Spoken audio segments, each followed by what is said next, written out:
Do you feel like the only way that you can scale your business is by you working harder, and that's only going to lead you to a path of burnout? Well, in today's video, I'm going to show you that there are 4 ways. There's only 4 ways that you can scale your business, and they all start with S. And once you understand these, you can stop putting so much pressure on yourself to do everything and start utilizing these other levers. So there's 4 ways to take your business beyond you. They're what I call the levers of scale, right? And I think it's vital for you as a business owner to know what these levers are so that you can think about how you're utilizing them and not putting all the pressure on yourself. And actually, if you look at most really good businesses that are really giving the owner a good lifestyle and that are enjoyable for the team, they are using all 4 of these in balance. So the first one is yourself, right? S, yourself. And most business owners that are self-funded will heavily utilize themselves for the first kind of 3 to 5 years of business. And that's perfectly fine, because what it does is it reduces your requirement to spend loads of money, okay? Because you can utilize yourself. So that's great, but obviously that can only get us so far. So there's absolutely nothing wrong with utilizing yourself like I'm doing right now to get your business to a certain position. But if that's the only lever that you're relying on to scale, you're probably going to end up feeling quite stuck. The next S that you can use is what we call skill. Okay, so you can learn new skills that will help you or your team, if you've got a team, that will help you be more efficient, be more effective, deliver higher value, charge higher money, so you can add more skills to your business. Okay, and again, you as an owner, it could be that you're at the start of your business journey or for the first few years of owning your business, your main levers of scale are skill and self, right? So you're relying on yourself and you're using your skill. Now, the next 2 are really powerful, okay? And these are the 2 that you need to think about. I'll start with support, okay? So the next S is support. And what we mean by that is a team, right? So getting other people. That might be full-time hires, part-time hires, fractional hires, freelancers, whatever it might be. But that's when we start using other people to help us make our thing better than just us, okay? And the way that you can do that is you can hire in people to do stuff that you can't do. You can hire in people to bring around opportunities that you can't necessarily create on your own, or you can hire in people to do the stuff that you don't like doing so that you can spend more time doing the stuff that you're really good at that brings in the most value. Okay, so we've got that support piece. And then the 4th lever, and this is probably the one that's most underutilized for small and medium business owners, especially ones feeling stuck, is systems. Okay, and this is one of my favorite levers. But again, probably the most underutilized one. And the reason that systems is so underutilized in most businesses is because business owners don't think systematically, generally speaking. We like ideas, we like creativity, we like innovation. Systems bore us, so we don't rely on them.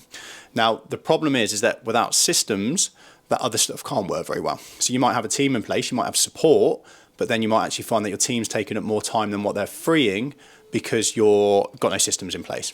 Okay, so for most business owners that get to that point where they're feeling stuck in the business, they're feeling frustrated in the business, even though they've got a team and they've got skills in the team and they're willing to work hard themselves, the missing key ingredient is systems. So what you've got to do is think about your business and where you're at, and then you've got to think about those 4 levers of scale, right? And if it's just you, so if it's just self and skill that you're relying on, you're probably going to feel like you're going to hit a ceiling and like the business isn't giving you the freedom that you desire, right? So when we start wanting that freedom, we need to leverage one of those other 2, which is either going to be one of them or both of them, right? So we can use systems.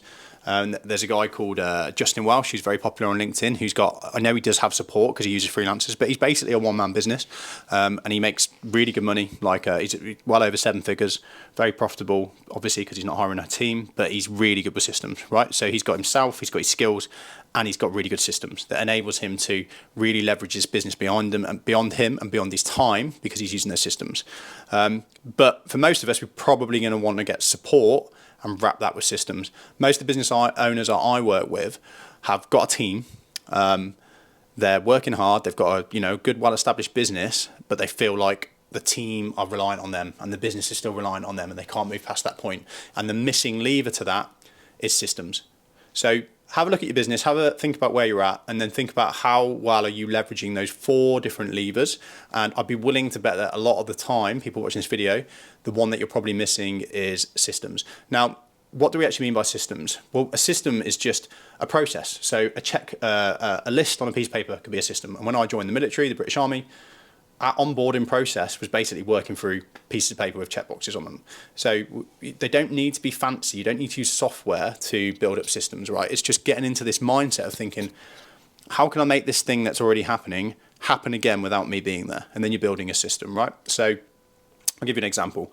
One of our clients, they do a regular meeting where they figure out what products they're going to bring in from another company and sell within the UK. Okay, I won't go into the details of it, but they've got all these products to choose from, and they choose a few.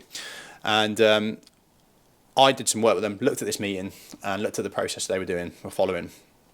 And after the meeting, I think the meeting took about 4 hours, and I said, right, guys, what you've just done, how can we make that more efficient by turning it into a process?